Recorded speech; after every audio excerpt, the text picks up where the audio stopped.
yeah.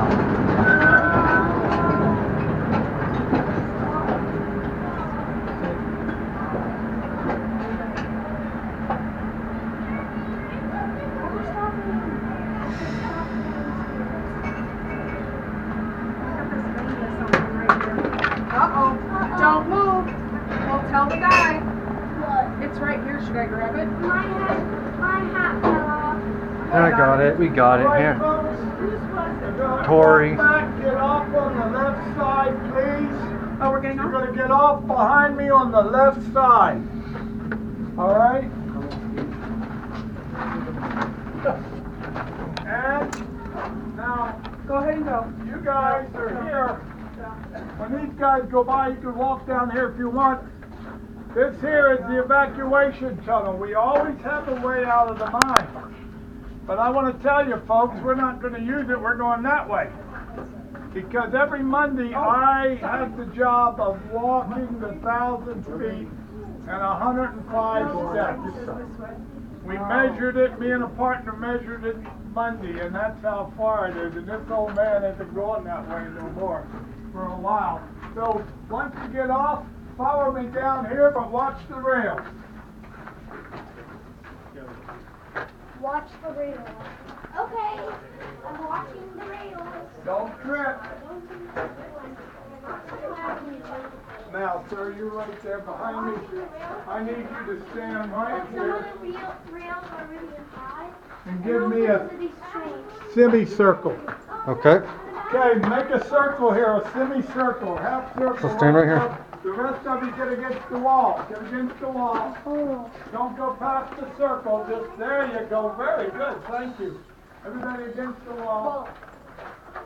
Squeeze on in. You were tight in the train. You got to get tight here.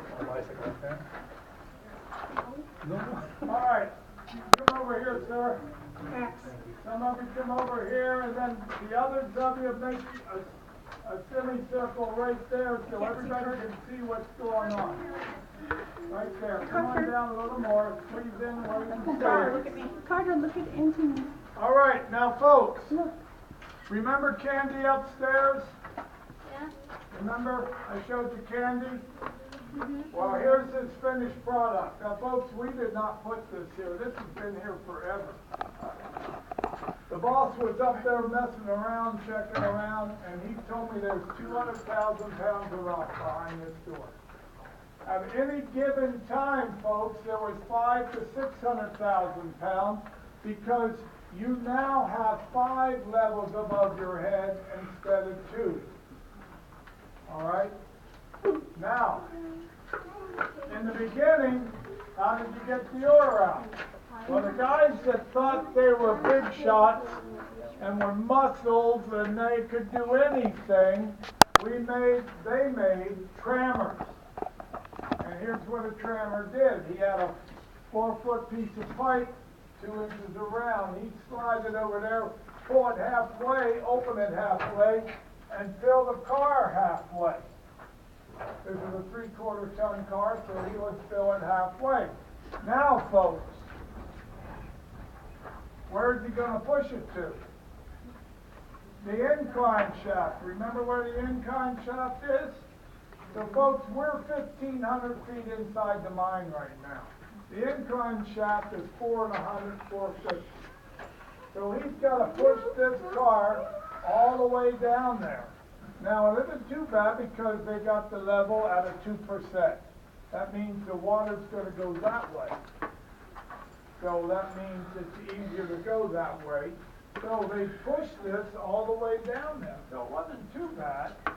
But folks, this weighs 800 pounds empty, and he's got to bring it back up here and load it up again and go back down there again.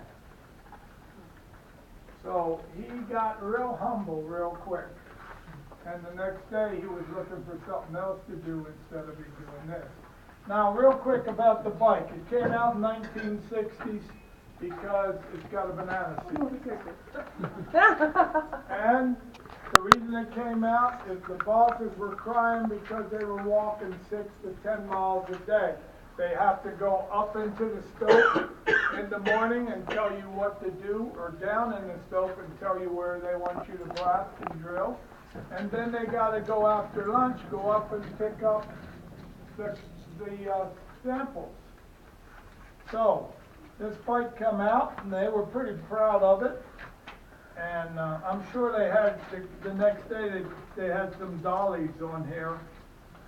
And he lines the whole crew up. He says, any one of you guys mess with my bike, I'm firing you on the spot.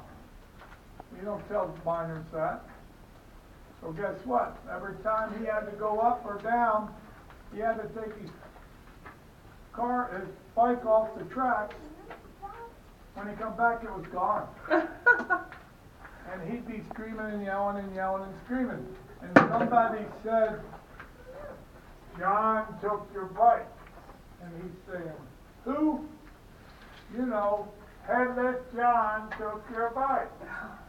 And he would get mad at everybody, but everybody said, hey, all we seen was a body going down there, and they were pushing it, boss. It wasn't us. Because, see, we don't do anything wrong. It's all Headless John's fault. Come on with me. Oh, no, wait a minute. Before I go somewhere, I want to tell you about the mules. We had mules down here in 1904. And the mules would pull 4 of these cars and 4 cars only. Well, one day that driven shift boss says, hey, put another car on that mule. Well, she heard the rattling, hooking it up. She felt the weight, and what do you think that mule did? She sat down is what she did. Now the history book said she sat there for 45 minutes.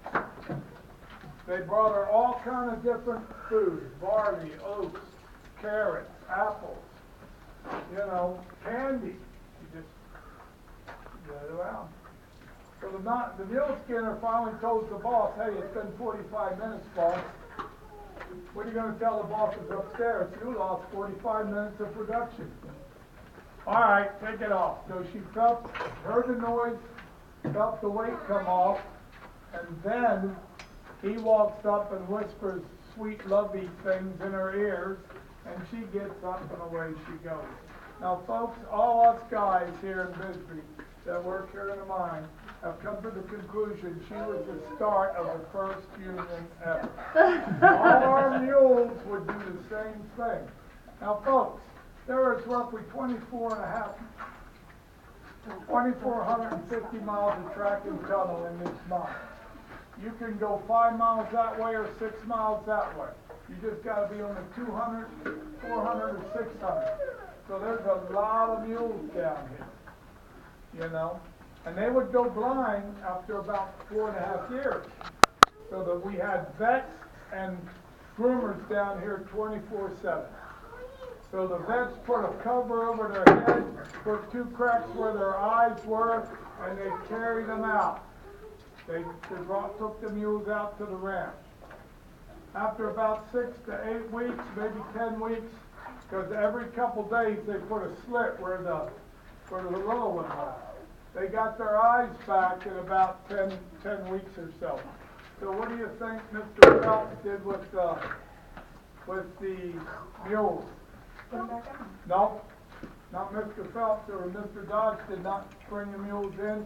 He took them to different areas in town and adopted them out so people would have transportation. All righty, let's go back here. We're almost done.